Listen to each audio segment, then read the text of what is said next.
അറസ്റ്റിലായ രാജ്യാന്തര ലഹരിമരുന്ന് മാഫിയയിലെ മുഖ്യകണ്ണി റംഗാര പോൾ റിമാൻഡിൽ. അങ്കമാലി മജിസ്ട്രേറ്റ് കോടതിയിൽ ഹാജരാക്കിയ പ്രതിയെ 14 ദിവസത്തേക്കാണ് റിമാൻഡ് ചെയ്തത്.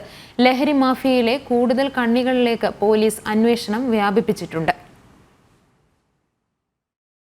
ലഹരി സംഘത്തിനിടയിൽ ക്യാപ്റ്റൻ കുക്ക് എന്നറിയപ്പെട്ടിരുന്ന കോങ്കോ സ്വദേശി റംഗാര പോൾ കോടതിയിൽ ഹാജരാക്കാൻ കൊണ്ടുവരുന്നതിനിടെ പലതവണ വിലങ്ങടിക്കാനും പോലീസുകാരെ സമീപത്തു നിന്ന് തള്ളിമാറ്റാനും ശ്രമിച്ചു. കോടതിയിൽ നിന്ന് പുറത്തേക്ക് കൊണ്ടുപോകുമ്പോഴും പ്രതി നാടകീയ രംഗങ്ങൾക്ക് ശ്രമിച്ചു. ബംഗളൂരു മടിവാളയിൽ നിന്നാണ് എറണാകുളം റൂറൽ പോലീസ് റംഗാര പോളിനെ പിടികൂടിയത്. ഏപ്രിലിൽ അങ്കമാലിയിൽ രാസലഹരി വസ്തുവുമായി പിടിയിലായ വിപിനിൽ നിന്നാണ് റംഗാര പോളിനെ കുറിച്ചുള്ള വിവരങ്ങൾ ലഭിച്ചിരുന്നത്. 2014 സ്റ്റുഡന്റ് വിസയിലെത്തിയ പ്രതി മയക്കുമരുന്ന് വിൽപ്പനയിലേക്കും രാസലഹരി നിർമ്മാണത്തിലേക്കും തിരിയുകയായിരുന്നു. രാസലഹരി നിർമ്മാണത്തിൽ വിദഗ്ധനായതുകൊണ്ടാണ് റംഗാരയ്ക്ക് ക്യാപ്റ്റൻ കുക്ക് എന്ന വിളിപ്പേര് ലഭിച്ചത്.